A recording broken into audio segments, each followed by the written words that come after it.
বিলবোর্ডের কভারে একা জায়গা করে নিলেন বিটিএসের জেহোপ। এটাই প্রথম আর এটাই ইতিহাস। কে-পপ দুনিয়ার সুপারস্টার বিটিএসের সদস্য জেহোপ আবারও গড়লেন নতুন ইতিহাস। এই প্রথম কোনো বিটিএস সদস্য এককভাবে জায়গা করে নিয়েছেন বিশ্ববিখ্যাত বিলবোর্ড ম্যাগাজিনের কভারে। এটা শুধু বিটিএস ফ্যানদের জন্য নয়, পুরো কে-পপ ইন্ডাস্ট্রির জন্যই এক বিশাল গর্বের বিষয়। জেহোপ, যার আসল নাম জন হোসেক, সামরিক দায়িত্ব শেষে ফিরছেন আরেকটা নতুন রূপে।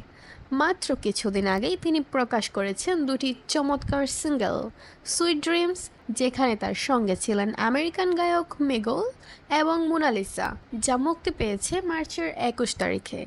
এই গানগুলো শুধু হিট হয়নি, বরং তার একক সত্তা, মিউজিক স্টাইল আর আর্টিস্টিক ভিশন আরও স্পষ্ট করে তুলেছে।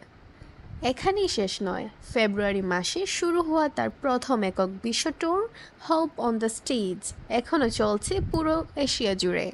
দক্ষিণ কোরিয়া থেকে শুরু করে যাচ্ছে তাইওয়ান, জাপান আর সবশেষে আবারও কোরিয়ার গ্র্যান্ডে ফিনালে।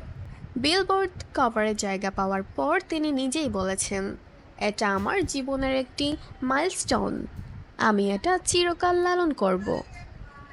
তাহলে আর দেরি কিসের? আপনি যদি বিটিএস বা কে-পপ প্রেমী হয়ে থাকেন, তবে এই কন্টেন্ট মিস করা চলবে না। আর এমনই আরও হট আপডেট পেতে প্রণয় এন্টারটেইনমেন্ট চ্যানেলটি সাবস্ক্রাইব করে পাশে থাকুন।